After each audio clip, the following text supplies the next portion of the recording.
하나님 말씀 고린도전서 7장 17절입니다.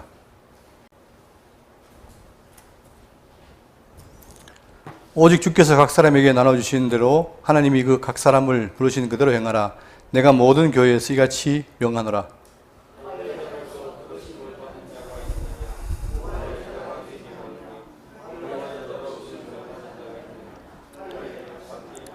할례 받는 것도 아무것도 아니요 할례 받지 않는 것도 아무것도 아니로되 오직 하나님의 계명을 지킬 따름이니라.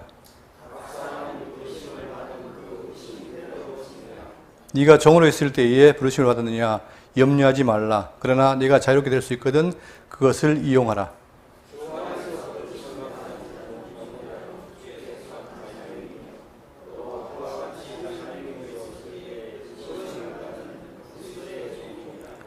너희는 값으로 사신 것이니 사람들이 종이 되지 말라. 형제들아 너희는 각각 부르심을 받은 그대로 하나님과 함께 거하라. 아멘.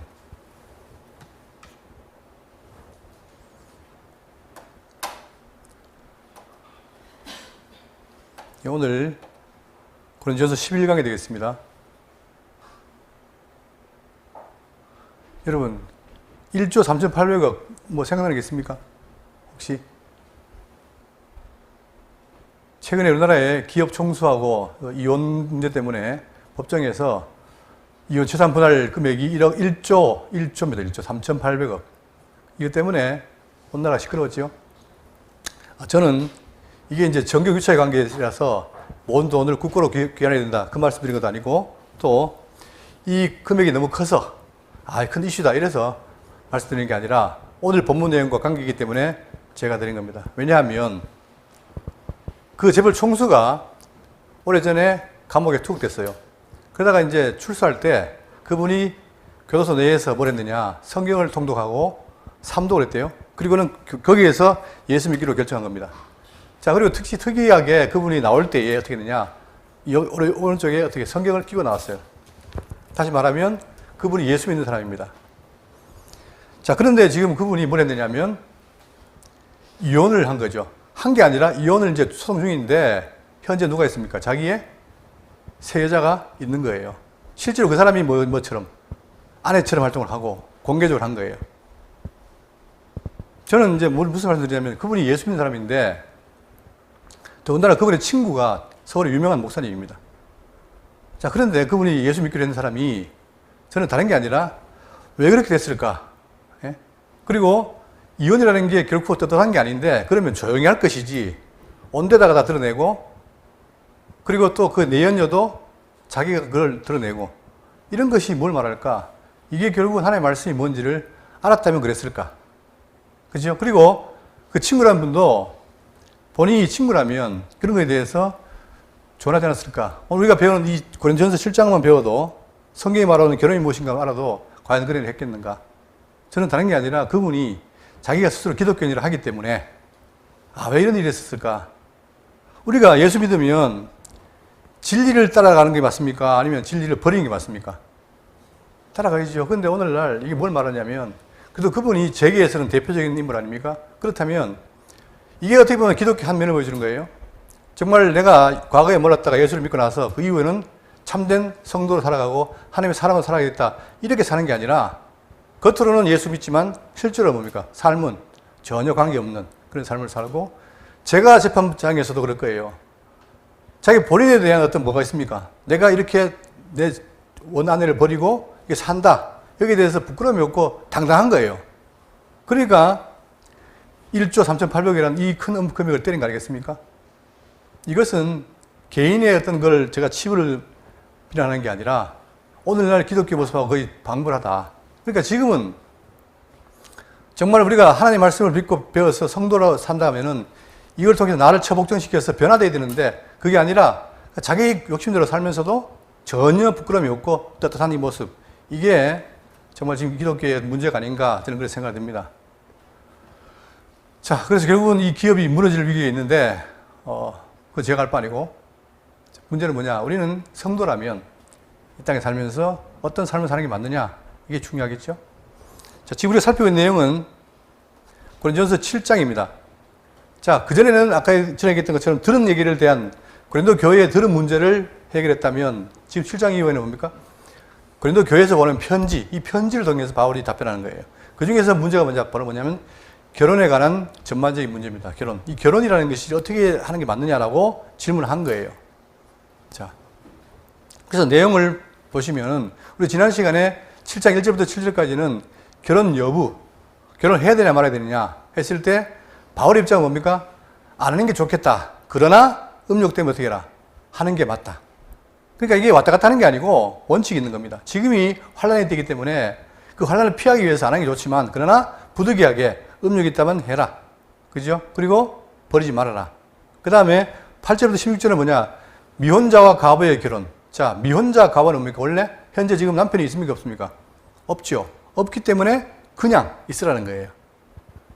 그리고 또 기혼자도 이미 결혼한 사람들은 뭐냐? 자기가 사는 사람이 안 믿는 사람이라도 버리지 말아라. 그죠? 이게 원칙입니다. 그러니까 지금 여기서 깔려있는 게 바로 뭐냐면 우리가 예수 믿기 전과 후에 변화가 있다 없다? 변화가 없다는 거예요. 그냥 내가 예수 믿었기 때문에 뭔가 변화가 있어야 된다? 그게 아니라는 거죠. 예를 들면 이런 거죠. 지금 그 당시에 고린도 교회는 영주의가 판을 쳤는데 자, 영주의 때문에 어떻게 되냐? 육을 터부시한 사람들은 어떻게 합니까? 금욕주의를 따라가는 거예요. 예수 믿어도. 그러다 보니까 같이 살고 있던 부인을 어떻게 합니까? 버리죠. 이혼하는 거예요. 또 한쪽에서는 쾌락주의를 따르다 보니까 이 사람들은 뭡니까? 아내를 만져 못하고 또 뭐예요? 바깥에서 음행을 하는 거예요. 이런 문제가 발생하니까 여기에 대해서 바울은 바로 성경적인 무엇인가를 알려줘야겠다. 그런 마음으로 지금 말씀을 하고 있는 거죠. 자, 그러면서 이제 오늘부터 하게 되고 7장 17절부터 24절까지인데 여기에서는 결혼 얘기를 하다가 결혼 생활에 대한 걸 적용시키다가 이제 더 좀 나아가서 보다 더 확정해가지고 그리스도의 삶의 전반까지를 말하고 있습니다. 그러니까 다시 말하면 성도가 세상의 신분과 처지에 대해서 내가 예수 믿었으니까 바뀐다. 그렇게 할 것인가 아니면 여전히 일반적으로 나갈 것인가 여기에 대한 자세를 말하고 있는 거죠. 오늘 그게 내용인데 자 먼저 보시면 7장 17절입니다. 오직 주께서 각 사람에게 나눠주신 대로 하나님이 각 사람을 부르신 그대로 행하라. 내가 모든 교회에서 이와 같이 명하노라. 자, 바울은 일관되게 계속 뭘 말하냐면 자, 각 사람에게 부르신 하나님이 각 사람 부르신 그대로 행하라는 거예요. 여기에 대해서 지금 7장 지금 우리가 살펴본 내용 속에 세 번이나 반복합니다. 20절 각 사람은 부르심을 받은 그대로 지내라. 24절 형제들아 너희는 각각 부르심을 받은 그대로 하나님과 함께 거하라. 이게 무슨 말이냐면 자 모두가 다 받잖아요. 부르심 받음. 그때 부르심이라는 건 뭐냐? 구원받는다는 말이 아니고 내가 성도가 됐을 때 그 상태 그대로 있으라는 거예요. 자 이게 왜 문제가 되냐면 여러분 보세요. 우리가 예수를 모르다가 예수 믿었습니다. 그럼 믿었으면 어떻게 됩니까? 우리 죽은 영이 어떻게 되죠? 살아나죠. 살아나니까 뭐도 바꾸느냐? 나도 바뀌었으니까 뭐도 내 세상의 주변의 환경도 바꿔야 된다. 이런 생각이 팽배해진 거예요. 그러다 보니까 어떤 일이 벌어지냐면 과거의 사회적 관계를 잘라버리려고 하는 절여내려고 하는 그런 움직임이 있습니다. 예를 들면 내가 예수 믿기 전에 비그리스도인과 결혼했는데 내가 이제 예수 믿었으니까 어떻게 한다? 비그리스도인인 아내를 어떻게 한다? 버려야 된다. 이런 생각이라든가 또 아니면 자, 내가 과거에 예수 믿기 전에 노예였는데 예수 믿으니까 어떻게 됩니까? 자유자가 됐죠? 그러니까 어떻게 한다? 지금 현재 주인을 무시한다든가 다시 말하면 예수 믿음으로 인해서 내가 영적으로 변화했는데 그걸 통해서 과거의 내 모습을 변화시키려는 움직임이 있다 이 말입니다. 아까 얘기했죠? 결혼도 마찬가지입니다. 그러다 보니까 바울은 여기에 대해서 경계를 하는 거예요. 어떻게 해라? 각각 부르시는 그대로 행하라는 거예요. 예를 들어서 우리가 전에 수요일날 데살로니가를 배웠는데 거기도 마찬가지입니다. 데살로니가 교인들이 어떻게 되냐면 그리스도인이 되니까 여러분 그리스도인이 되면은 과거에 하던 일을 열심히 해야 됩니까? 하지 않아도 됩니까? 열심히 해야 되죠. 그런데 이들은 어떻게 합니까? 일을 안 하는 거예요. 내가 예수 믿고 구원받았는데 제가 이번 하면서 생각나는 게 뭐냐면 제가 대학 다닐 때 이 말씀을 접했어요. 너무 좋은 거예요. 그래가지고 아니 내가 이런 놀라운 말씀을 내가 깨달았는데 지금 뭐 먹고 사는 게 뭐 중요하냐 이래가지고 제가 연구과를 나왔는데 연구과를 반드시 해야 됩니까? 교직을 이수해야 나중에 취업이 잘 돼요. 그런데 그 교직을 하다가 교직이 뭐 필요 있냐? 내가 이 놀라운 걸 받았는데 이러면서 포기를 했어요. 그것처럼 데살로니가 교회도 어떻게 했느냐? 내가 예수를 믿었으니까 이제 모든 걸 포기하고 그러다 보니까 어떻게 됩니까? 모든 그 사람에 대한 어떤 어려움이 누구에게? 교회에게 전가되는 거예요.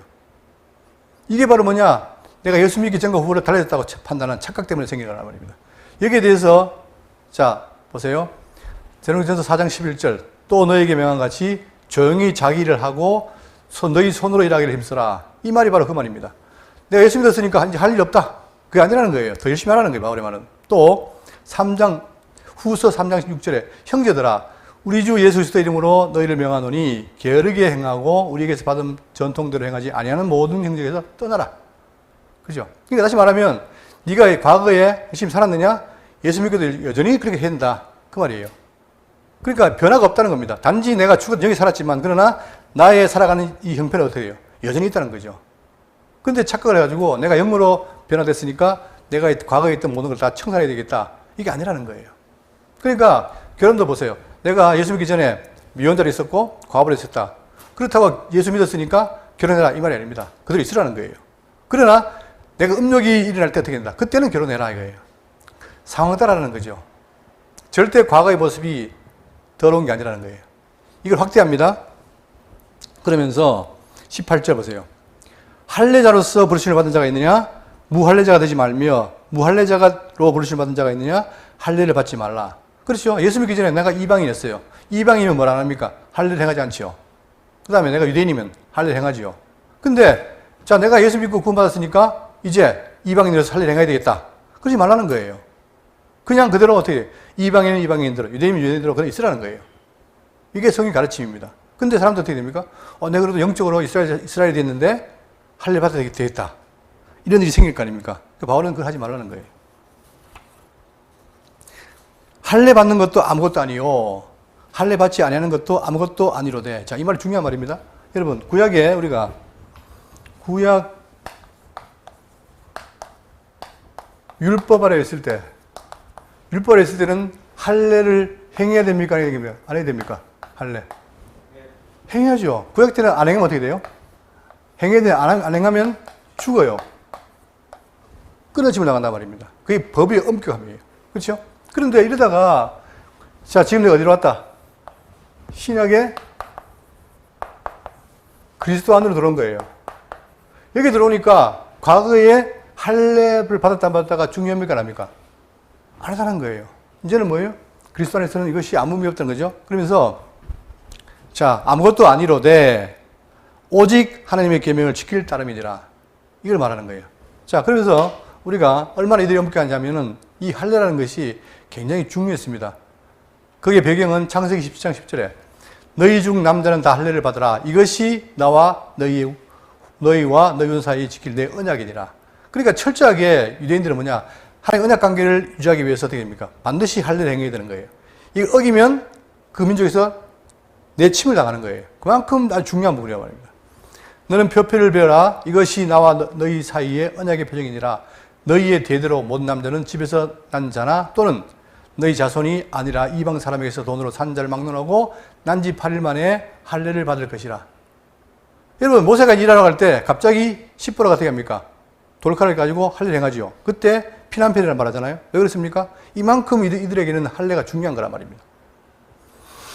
그래서 너희 집에서 자든지 너희 돈으로 산 자든지 할례를 받아야 하리니 이에 내 언약이 너희 살에 있어 영원한 언약이 되리니와. 결국은 할례를 행함으로 그 할례를 통해서 하나님 언약이 있다. 그러니까 영원한 언약이 된다. 할례를 받지 아니한 남자 곧 그 포표를 베지 아니한 자는 백성 중에서 끊어지리니 그가 내 언약을 배반하였음이니라. 이만큼 율법이 중요하다 보니까 예수 믿어도 어떻게 됩니까? 사도행전 보니까 예수 믿어도 할례 행해라 이게 나오잖아요. 그거를 사도들이 막는 거예요. 아니다. 자, 그러니까 지금 뭘 말하냐면 보세요. 19절에 지금 너희들이 과거에 예수 믿기 전에 할례 받았느냐 안 받았느냐 그게 과거에 중요해서 지금 어떻게 됩니까? 할례 받는 것도 아무것도 아니요 할례 받지 않는 것도 아무것도 아니로되 오직 뭐라고요? 하나님의 계명을 지킬 따름이니라. 왜요? 과거의 율법 모세의 법이 아니라 지금 어디에 있습니까? 그리스도의 법 사랑의 법 안에 들어가 있으니까 뭐 하라는 거예요? 우리가 그 안에서 사랑하고 살라는 거예요. 형제끼리 니 할 행했냐 안 행했냐 싸우지 말라는 거예요. 키 크냐 작냐 싸우지 말라는 거예요. 공부 잘하냐 못하냐 싸우지 말라는 거예요. 단지 뭐 한다 우리는 다 그리스도 안에 있기 때문에 사랑받은 자로서 사랑으로 사는 것이 가장 중요하다. 이걸 지금 말하고 있죠. 자, 오직 하나님의 계명을 지킬 따름이니라. 이제는 유대인의 전통이 아니라 우리는 새로운 뭡니까? 그리스도 안에 백성이 됐다. 그걸 강조하는 거죠. 그러니까 핵심이 말은 뭐냐? 네가 온 그대로 있으라는 거예요. 예수 믿었다고 뭔가 새롭게 하지 말고 그러면서 자, 자유를 얘기하죠. 자유에 대해서 갈라디아 5장 6절입니다. 그리스도 예수 안에서는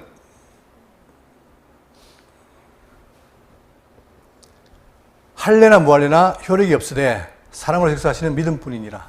자, 분명히 말하잖아요. 뭐라고요? 그리스도 예수 안에서는 할례나 무할례나 뭐가 없어요? 효력이 없으니. 이게 중요한 겁니다. 과거에는 있으나 지금은 없다는 거예요. 그리고 오직 사랑으로 역사하시는 믿음뿐이다 라고 말하죠. 또 로마서 13장 9절에 간음하지 말라, 살인하지 말라, 도둑질하지 말라, 탐내지 말라 한 것과 같이 각과 그 외에 다른 계명이 있을지라도 이게 다 구약의 율법 아닙니까? 있을지라도 내 이웃을 내 생각같이 사랑하라 하시는 그 말씀 가운데서 다 들었느니라. 그래서 뭡니까? 예수님께서 구약에 있는 모든 법, 율법. 자, 하나님 사랑, 이웃 사랑. 이걸 다 이루신 거예요. 그리스도가. 이뤘죠. 그래서 우리를 사랑의 부분으로 옮겼기 때문에 자, 다 여기 들어있다는 거죠. 그러니까 우리는 서로 사랑하고 사는 게 중요한 것이지 따지지 말라는 거예요. 요한복음 14장 12절입니다. 내 계명은 곧 내가 너희를 사랑같이 너희도 서로 사랑하라는 것이니라. 그렇기 때문에 예수님께서는 계속해서 새 계명을 말씀하십니다. 사랑하라고. 자, 그러면서 20절입니다. 본문 20절, 7장 20절에 각 사람은 부르심을 받은 그 부르심 그대로 지내라. 그렇죠. 뭔가 때롭게 하려고 하지 말고 그대로 지내라. 자유자냐? 자유롭게 살고 종이냐? 종대로 살아라는 거예요. 내가 예수 믿은 전에 강도였어요. 그러면 바꿔야 됩니까? 안 바꿔야 됩니까? 예? 그럼 바꿔야죠.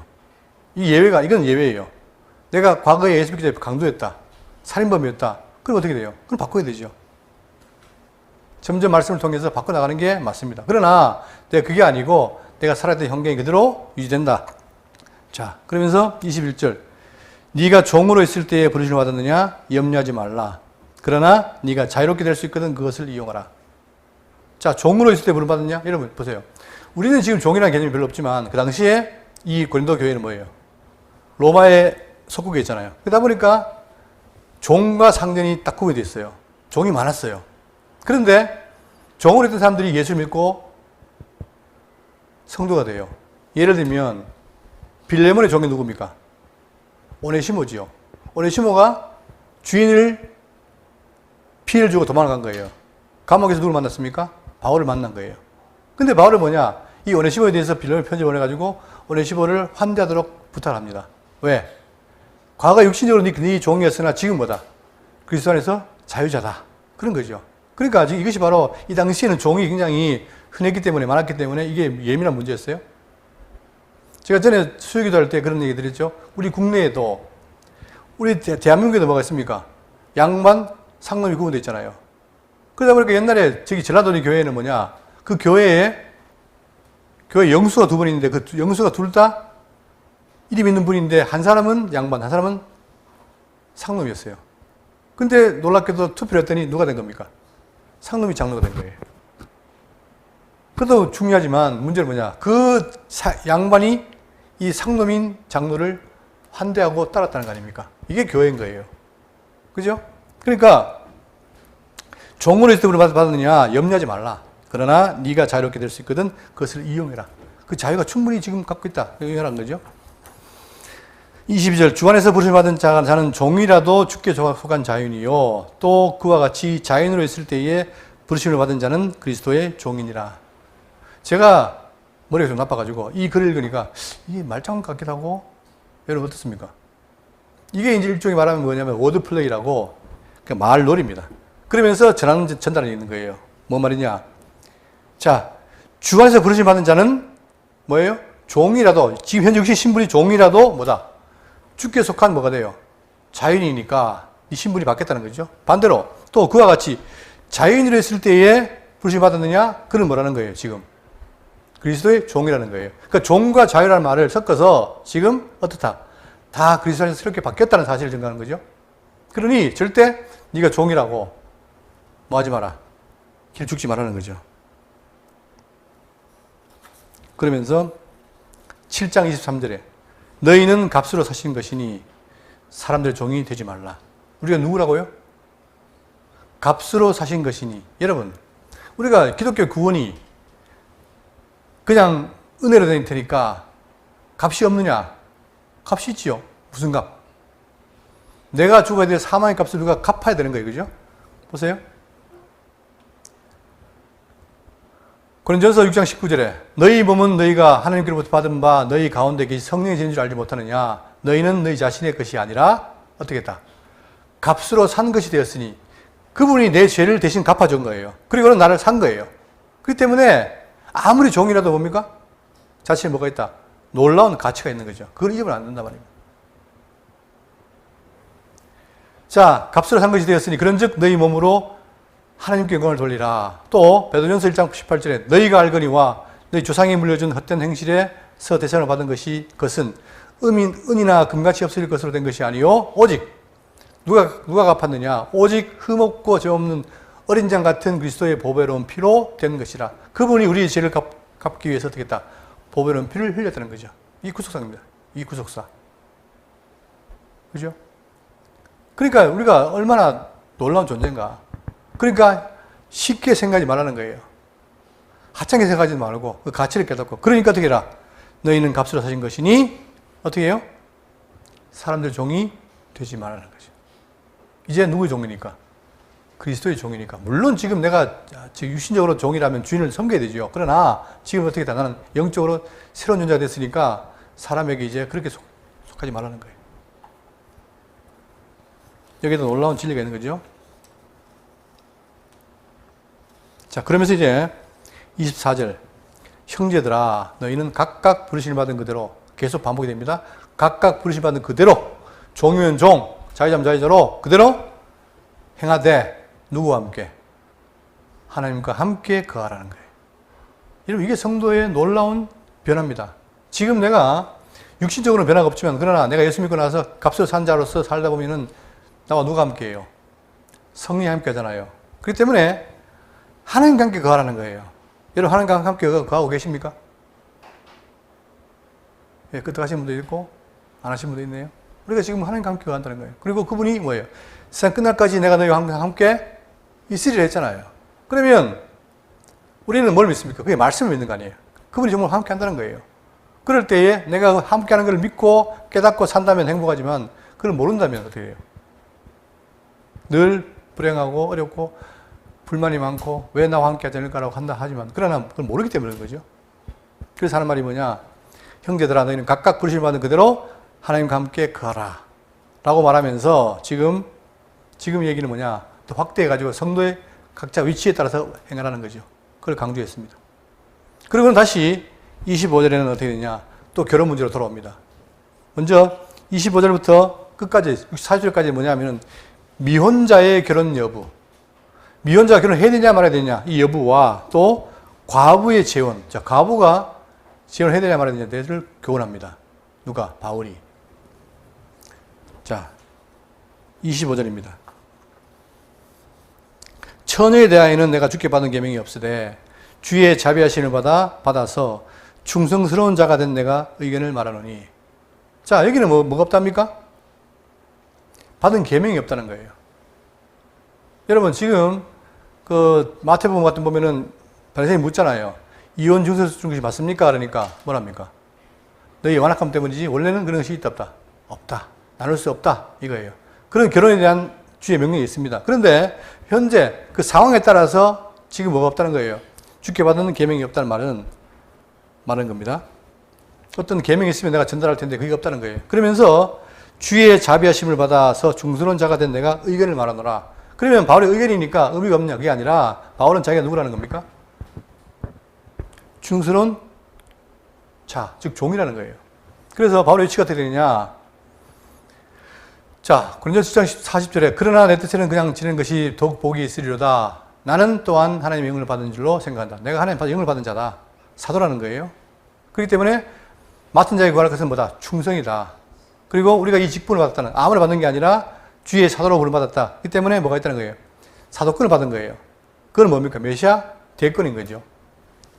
자, 그리고 친히 주님께서 내게 직분을 맡겼기 때문에 맡긴 직분으로 말한다. 내 의견을 말하겠다. 이거예요. 그러면서 26절 내 생각에는 이것이 좋으니 자, 곧 임박한 환난으로 말미암아 사람이 그냥 지는 것이 좋으니라. 근데 특징이 있습니다. 지금 현재 고린도 교회는 뭐예요? 복을 받는 교회지만 그러나 여기가 핍박이 있습니다. 왜? 당시 로마의 속국이기 때문에 로마가 지배하다 보니까 기독교를 싫어했어요. 그러니까 유대인도 싫어하고 로마에서도 싫어하고 하다 보니까 계속 뭐가 있습니까? 핍박이 있는 거예요. 심지어는 잘못하면 죽을 수도 있어요. 바울도 40에 가는 매를 세워 맞았잖아요. 그만큼 어렵기 때문에 바울은 현 상황이 어렵다. 환란이 있다. 그렇기 때문에 내가 내 생각에는 이것이 좋으니 곧 임박한 환란을 말미암아 사람이 그냥 지는 것이 좋으니라. 자, 결혼하는 것도 좋은데 그냥 지는 게 좋겠다. 왜? 여러분 생각해 보세요. 결혼 한번 했습니까? 지금 보세요. 그 시리아, 중동 거기는 지금 이스라엘과 전쟁 때문에 수시로 폭격이 있습니다. 근데 누가 피해를 옵니까? 여자와 자녀가 피해 오잖아요. 무방비인 거예요, 이게 완전히. 그런데 지금 보세요. 만약에 내가 혼자 있으면은 이 운신의 폭이 넓지만 결혼한다? 그럼 뭐가 있어요? 애가 있잖아요.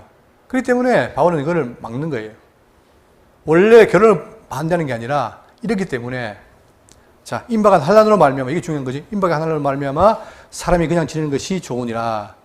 네가 아내에게 매였으나 노예를 구하지 말며 아내에게서 노였으나 아내를 구하지 말라.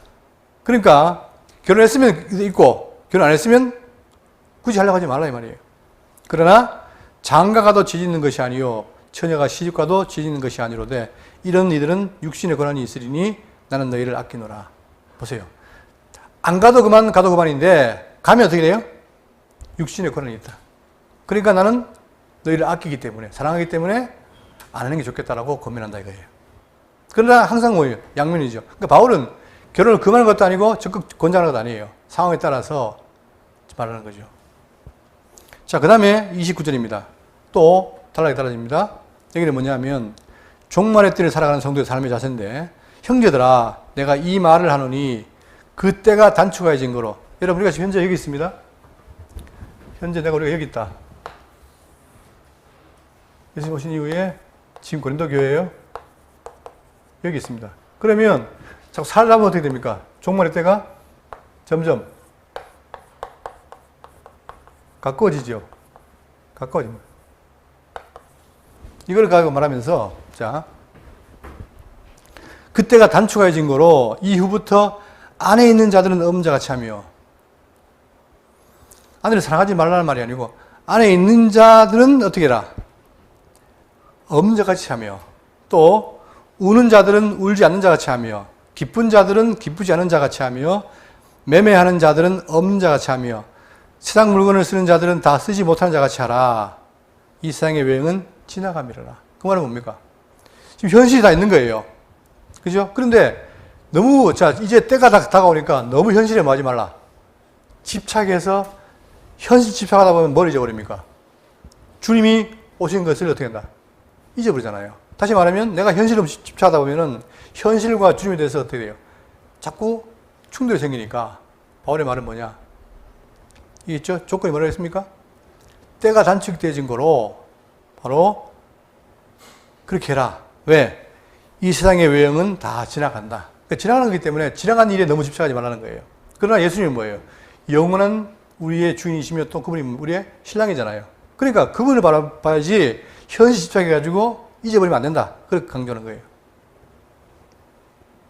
또 32절입니다. 미혼자의 결혼 문제로 다시 돌아가 주의 섬김에 있어 독신 생활에 주는 상당 유익을 말합니다. 자, 미혼자의 결혼 문제입니다. 32절 너희가 염려하기를 염려 없기를 원하노라. 장가가지 않은 자는 주의 일을 염려하여 어찌하여 주를 기쁘시게 할까 하되. 자, 장가 안 간 자가 있고 간 자가 있는데 장가 안 간 자는 뭡니까? 안 갔으니까 누가 없어요? 부양할 아내가 없잖아요. 그러니까 아내에 신경 쓸 일이 없어요. 그러니까 어떻게 한다? 주의 일을 염려하여 어찌하여 주를 기쁘시게 할까? 계속 하는데 반대로 33절 장가간 자는 세상 일을 염려하여 어찌하여 아내를 기쁘게 할까? 맨날 생각이 뭡니까? 우리 아내를 어떻게 하면 기쁘게 할까? 이거 생각한다는 얘기예요. 그 상대는 어떻게 됩니까? 주님을 소리하는 거죠. 이렇게 되니까 어떻게 되냐? 마음이 갈라지는 거예요. 주님과 아내에 대해서 갈라지며 시집가지 않는 자와 처녀는 주의 일을 염려하며 몸과 영을 다 거룩하게 하려 하되 시집간 자는 세상 일을 염려하여 어찌 남편을 기쁘게 할까? 똑같은 거 아닙니까? 그죠? 하느니라. 내가 이것을 말하면 왜 이 말 하느냐? 이것을 말하면 너희 유익을 위함이요 너희가 얼물을 놓으려 하면 괜히 얼물을 낳아서 힘들게 하려는 것이 아니다 하면서 오직 너희로 하여금 이치에 합당하게 행하여 흐트러짐 없이 어떻게 한다? 주를 섬기게 하려 함이라. 물론 아내와 남편을 잘 섬기면서 주를 믿는 것도 좋은데 그러나 어떻습니까? 우리가 한 사람이다 보니까 치중하잖아요. 그러니까 그렇지 않고 흐트러짐 없이 주를 섬기게 하려는 것이 바로 내 생각이다. 그러니 오히려 기혼자보다가 뭐예요? 독신자가 더 유리하지 않겠느냐 이 말이에요. 이게 권면입니다. 명령이 아니고. 자, 지금 철저하게 뭡니까? 이 당시의 상황을 배경한 바울의 권면이라는 거예요. 자, 그 다음에 36절에 뭐냐? 처녀를 둔 부모에 대한 권면입니다. 그러므로 만일 누가 자기의 약혼녀에 대한 행동이 합당하지 못한 줄로 생각할 때에 그 약혼녀의 혼기도 지나고 그같이 할 필요가 있거든. 그같이 할 필요가 있다는 말은 결혼시켜야 될 필요가 있거든. 원하는 대로 하라. 그것은 죄 짓는 것이 아니니 그들로 결혼하게 하라. 자, 지금 현재 약혼녀가 있어요. 근데 그 약혼녀가 있는데 결혼을 해야 되기 때문에 결혼시키라는 거예요. 그러나 23절 그가 마음을 정하고 또 부득이한 일도 없고 자기 뜻대로 할 권리가 있어서 그 약혼녀를 그대로 두기로 하여도 잘하는 것이다. 그러니까 그 약혼녀를 둬도 잘하는 것이고 결혼하는 것도 잘하는 것이다. 이 말이에요. 그러므로 결혼한 자도 잘하거니와 결혼하지 아니하는 자는 더 잘하는 것이니라. 항상 바울은 뭡니까? 자기처럼 결혼 안 한 것에 대한 주안점을 두면서 둘 다 관계없다. 마치 회작분자 같죠. 하라는 거야 말하는 거야. 우리는 뭘 원합니까? 보통 질문할 때 해라! 하지 마라! 이걸 원하는데 해도 좋고 안 해도 좋다 이러니까 이게 무슨 이렇게 성의가 없냐 하지만 그게 아니고 원리라는 얘기예요. 왜? 거기는 하는 게 원칙이지만 지금 핍박이 있다. 환란이 있다. 그걸 배경 두고 내가 너를 사랑하니까 이렇게 하겠다 하는 거죠. 자, 그러면서 마지막입니다. 39절. 아내는 그 남편이 살아있는 동안에 매여 있다가 남편이 죽으면 자유로워 자기 뜻대로 시집갈 것이나 주 안에서만 할 것이니라. 자, 아내가 살다가 남편이 죽었어요. 그러면 죽으면 자유로우니까 자기 뜻대로 시집갈 것이나 주 안에서만 할 것이라. 즉 결혼을 해도 주 안에 있는 남자를 만나라 이거예요. 그러나 내 뜻에는 또 뭡니까? 그냥 지는 것이 더욱더 복이 있으리로다. 나도 또한 하나님의 영을 받은 줄로 생각하노라. 내가 이 말하는 것이 하나님의 영이 있는 자로서 말하는 것이다. 그러니까 그냥 스쳐 지나가지 말고 깊이 들어라 이 말입니다. 여러분 이 내용이 오늘 우리하고 관계가 있습니까? 없습니까? 우리하고는 관계 없죠. 여러분 지금 대한민국이 이 한 역사 속에서 지금처럼 오랫동안 평안하던 때가 있어요 없어요? 없죠. 우리는 전쟁때도 알지 않습니까? 그러니까 지금 현재 6.25 이후에 한 70년간 정말 평화를 누리고 있는 거예요. 단지 이제 코로나 때문에 어려웠지만 그러나 큰 환란이 없었어요. 이게 복이란 말입니다. 그러면 우리에게는 예수 믿는다고 누가 가서 뭐 잡아 죽이는 것도 아니고 어려움이 없어요. 그렇다면 어떻게 됩니까? 바울이 뭐라 했겠을까요? 지금 우리한테는 결혼해라 했겠죠. 그죠? 그리고 결혼 유익을 말하겠죠. 왜? 이게 하나님께서 만들어 놓은 법이란 말입니다. 그것도 뭐예요? 우리가 결혼하는 것이 뭘로 주어진 겁니까? 하나님의 복 주어? 이게 복이에요, 복. 그 복의 내용이 바로 뭡니까? 생육번성이잖아요. 그러면 우리 인간이 살아갈 때에 생육번성하는 것은 복입니다. 근데 워낙 이 세상이 타락하다 보니까 오히려 생육번성이 복이 아니라 골치 아픈 거죠. 낳아놨더니 이상한 놈이 나와가지고 괴롭힌다. 뭐 이렇게 되는 거 아니에요. 그러나 이게 복이란 말입니다. 그처럼 오늘 우리는 이 시대에 살아간다면은 제가 이번에 그 목회 수양에 가서 어떤 분을 고백을 들었는데 사모님인데 다음 생에도 남편을 살겠냐니까 살겠다 그러더라고요. 여러분 그런 삶을 살고 계십니까? 아니요. 자, 문제는 뭐냐? 우리가 부부간에 분명히 나이가 들고 오래 살면 다 귀찮고 싫잖아요. 저 화상이 그러면서. 그러나 생각해 보세요. 우리가 그리스도 밖에서 만났다면 늘 보는 게 그거니까 별로 새로운 게 없지만 우리는 뭐예요? 주 안에서 만난 거 아니에요? 그러다 보니까 상대방도 나도 뭡니까? 주 안의 자녀란 말입니다. 그걸 깨달으면 믿던 사람도 좋아 보일 수 있고 그런 거예요. 거기서 뭡니까? 오래될수록 뭐가 돼요? 깊이를 깨닫죠.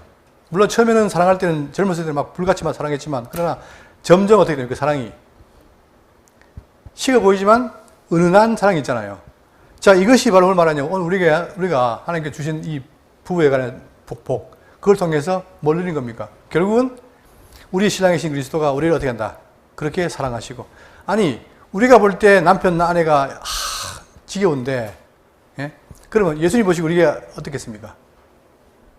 이쁠까요? 그 지겹죠. 근데도 뭐 하십니까? 사랑하는 거예요. 그래서 우리가 오늘도 지금 그분을 신랑으로 받고 그분을 바라보고 사는 거 아닙니까? 그것처럼 이 놀라운 이 결혼의 원리가 있는데 다들 우리가 지금 이제는 뭐냐 자신 벌써 오래됐고 자녀들을 결혼시켜야 되잖아요. 그런 상황에서 우리가 이 부분을 깊이 생각하시면서 본인도 그렇게 살아내시고 또한 다음에 자라난 자녀들이 결혼할 때 그때도 이 말씀을 전해주는 여러분 되시기를 바라겠습니다. 기도하겠습니다.